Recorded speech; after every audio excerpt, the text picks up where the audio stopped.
Morning class. आज हम class 10th का सेकंड चैप्टर केमिस्ट्री का शुरू करने वाले हैं, जिसका नाम है अम्ल, क्षारक एवं लवण, एसिड, बेस एंड सॉल्ट।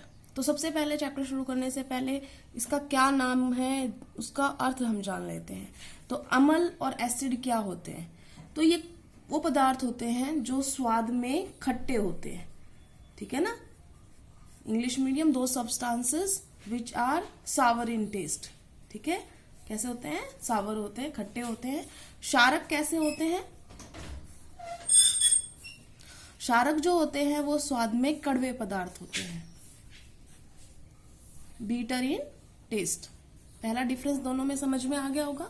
हम यहाँ पे इस तरीके से पढ़ रहे हैं ताकि आपको उनकी परिभाषाएं लिखने में भी दिक्कत ना हो और आपको एक साथ उनके डिफरेंस भी हो जाए।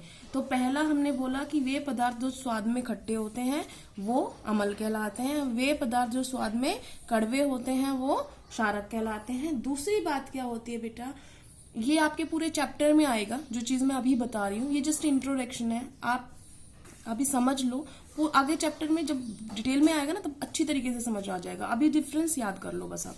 दूसरा क्या होता है कि जो अम्ल होते हैं, ये जो नीला लिटमस होता है उसको लाल में परिवर्तित कर देते हैं। They turn blue litmus into red, ठीक है।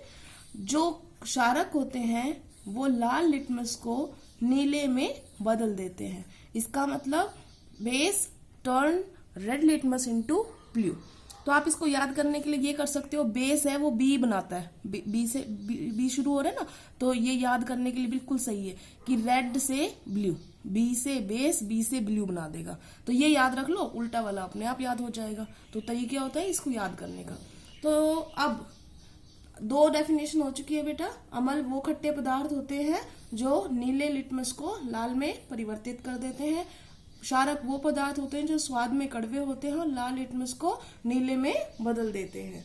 अब तीसरा जो है, जो आपको अभी नहीं पता है, अभी जो अम्ल होते हैं अगर इनको हम पानी में घोल देते हैं, ठीक है ना, इनका विलयन बना देते हैं, तो ये हमें जलीय विलयन में H+ आयन देते हैं, ठीक है ना। जलीय विलयन में कौन से आयन दे रहे हैं? H+ ion. अम्ल के लिए हम अगर इंग्लिश मीडियम में लिखेंगे तो क्या कहेंगे? दे प्रोड्यूस या they furnish H+ ion in aqueous solution. जबकि ये क्या देते हैं जलीय विलयन में? OH- hydroxide ion. तो आपने लिखना है they furnish OH- ions in aqueous solution. अब अगला बात करते हैं, एक और होता है बेटा pH स्केल। जो pH स्केल होता है उसमें जो अम्ल होते हैं उनका pH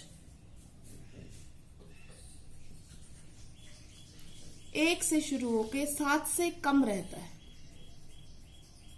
ठीक है। 6, 5, 4, 3, 2, 1। तो ये सारे क्या हैं? ये अम्ल है जिनका pH 1 से लेके 7 होगा, वो एसिड है। अब इनका pH जो होता है वो 7 से ज्यादा, और 7 से लेकर ज्यादा हो गया, 7 को नहीं लेना, ठीक है ना। 7 कभी भी नहीं होता बेस, 7 उदासीन होता है, न्यूट्रल होता है। तो 7 से ज्यादा लेकर कहां से 14 तक, 14 तक, ठीक है ना।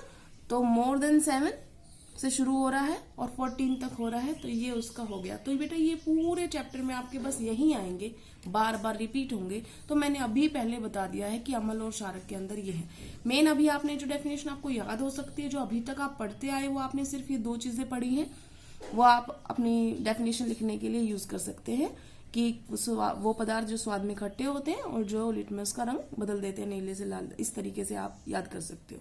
ये जो आएंगे दोनों चीजें, pH वाली और ये जलीय विलयन वाली, ये चैप्टर में डिटेल में आगे आएगी। तो आपको घबराने की जरूरत नहीं है कि मैम ने क्या लिख दिया है, ठीक है। ये बाद में डिटेल में आएगी। अब हमने 4 डिफरेंस इनके कर लिए हैं मेन जो है, ठीक है। अब इतनी बात से आपको ये पता चल गया होगा अम्ल क्या है, क्षारक। चलो एक उदाहरण कर लेते हैं अम्ल क्षारक का, एक ज्यादा कर लेते हैं। स्वाद में खट्टी चीज कोई याद आ रही हो आपको? नींबू खट्टा होता है, तो नींबू का रस क्या हो गया, अम्लीय हो गया। टमाटर का रस खट्टा है, क्या आ गया, अम्ल। इमली खट्टी होती है तो वो क्या आ गई, अम्ल के अंदर। जितने भी सिट्रस फ्रूट्स है आपके, मौसमी, संतरा, ये सब खट्टे होते हैं स्वाद में, तो वो सब किस में आएंगे, अम्ल के अंदर आएंगे। अगर हम बात कर रहे हैं नॉर्मल फ्रूट से अलावा, तो आप रोज खाते हो उस चीज को, दही खट्टा होता है ना, तो उसमें भी क्या होता है, अम्ल होता है। तो ये सारे हमारे अम्ल के उदाहरण हो गए। तो हमने लिख दिया है नींबू का रस, संतरे का रस, ये सब जो मैंने अभी आपको बताया। उसके बाद क्षारक की अगर बात कर रहे हैं, तो क्षारक का उदाहरण याद करो, एक ही चीज आ रही होगी कड़वी, जो टेस्ट में किसी बच्चे को आ रही है याद, सब्जियों में कोई कड़वी चीज, करेला, बीटर गोर्ड, ठीक है। तो बीटर गोर्ड का जो रस होता है वो कड़वा होता है, वो क्या होता है, एक क्षारक होता है, ठीक है। अगर आपको और चीजों का पता करना है, तो जैसे साबुन होता है, साबुन का आप जो घोल बनाओगे, तो अगर आप लाल लिटमस डालोगे उसमें, वो नीला हो जाएगा। टूथपेस्ट को घोल के डालोगे, पानी में टेस्ट करोगे लाल लिटमस डाल के, तो वो भी क्या हो जाएगा, वो भी रंग बदल देगा, ठीक है। तो इसका मतलब ये क्या हो रहा है, क्षारक है, ठीक है। तो इसका मतलब ये क्या हो गए, हमारे दोनों उदाहरण हो गए, अम्लीय के भी और क्षारकीय भी। तो हमने जैसे बताया साबुन, ये भी लिख लो, टूथपेस्ट वगैरह सब ये इसके अंदर आ जाएगा। अब ये हो गया। जो चैप्टर का तीसरे पार्ट है वो है लवण। लवण क्या होता है बेटा, लवण तब बनते हैं जब अम्ल को और क्षारक को मिलाया जाता है, ठीक है।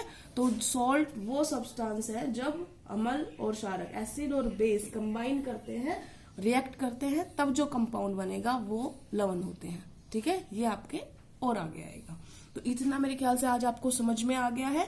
आपने आज का काम यही है, आपने एसिड और बेस के बीच में इंग्लिश मीडियम ने इंग्लिश में लिखना है, हिंदी मीडियम वालों ने हिंदी में लिखना है। अगर आपको दिक्कत आ रही है तो मुझे बताना, ठीक है। Thank you class.